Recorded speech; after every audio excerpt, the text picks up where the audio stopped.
Hello guys, welcome back in dream high academy.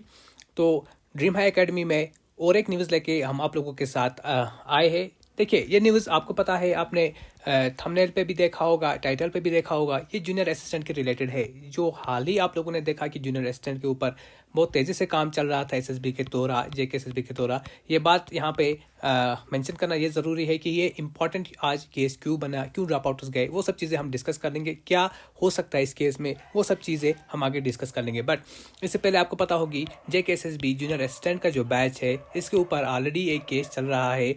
वो अतुफा versus others है, ठीक है ना। अतुफा एंड अदर्स वर्सेस जेकेएसएसबी। तो वो केस ऑलरेडी अपने उरूज पे है और उसकी प्रोनाउंसमेंट अभी बाकी है। अभी वो केस डिसमिस नहीं हुआ था। ड्रॉप आउट्स जो है, ये आप बोलोगे कौन से ड्रॉप आउट्स है। आपको पता है, हाल ही में सबसे पहले क्या होता है, जेकेएसएसबी ने प्रोविजनल लिस्ट निकाला और उस पे किस हिसाब से इन्होंने निकाला था। प्रोविजनल लिस्ट सिंपली ना आइटम वाइज था, न किसी भी हिसाब से वो यानी कि उन्होंने जो प्रोविजनल लिस्ट निकाला था उस पर कोई आइटम वाइज नहीं दिया था।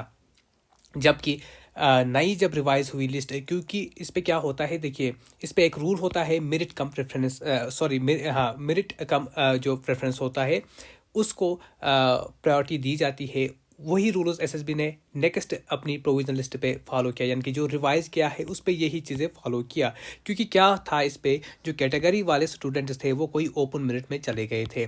बट कैटेगरी वाले कैंडिडेट्स को ये राइट होता है कि वो अपनी कैटेगरी को यूज़ कर लेंगे और वो अपनी यानी कि ओपन मेरिट से जाके अपनी कैटेगरी में अपनी प्रेफर्ड जॉब ले सकते हैं। तो ये इस तरह से कुछ रूल था।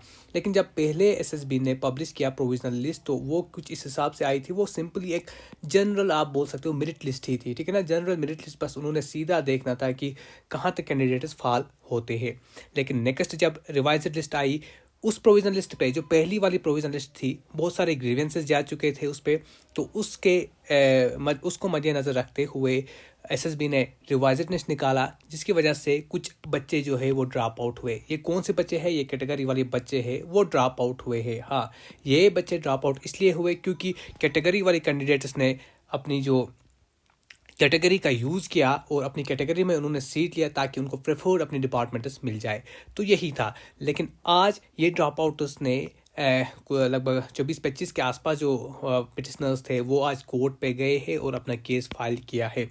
अब आगे देखना है कि किस तरह से इस केस के साथ डील किया जाएगा। हम उम्मीद करते हैं कि इसके ऊपर कोई भी, वैसे स्टे के चांसेस बिल्कुल ज़ीरो है, हम ये बता सकते हैं स्टे बिल्कुल ज़ीरो है। क्योंकि इस पर एक पॉसिबिलिटी बन सकती है, अगर केस लगा, एक पॉसिबिलिटी हो सकती है कि भाई जो जितने बाहर हुए हैं और जितने इन हुए हैं उनके बीच में अगर केस रुका, अदरवाइज पूरी रिक्रूटमेंट ऑन द होल नहीं रुक सकती है। इसमें हम उम्मीद करते हैं कि जेकेएसएसबी कुछ सीरियसनेस दिखाएगी और बच्चों का कैरियर जो है वो बचाएगी इस बार, ठीक है ना। तो on the large scale candidate जो है उनको सफ़र नहीं होना पड़े। अगर इन केस हुआ तो इन्हीं minimum section of the candidates के साथ किया जा सकता है। तो हम उम्मीद करते हैं कि ऐसे केसेस ना आए, क्योंकि अब रिक्रूटमेंट प्रोसेस हो रही है, तो होने दीजिए, इसको एक उरूज पे आप पहुंचने दीजिए। Thank you very much.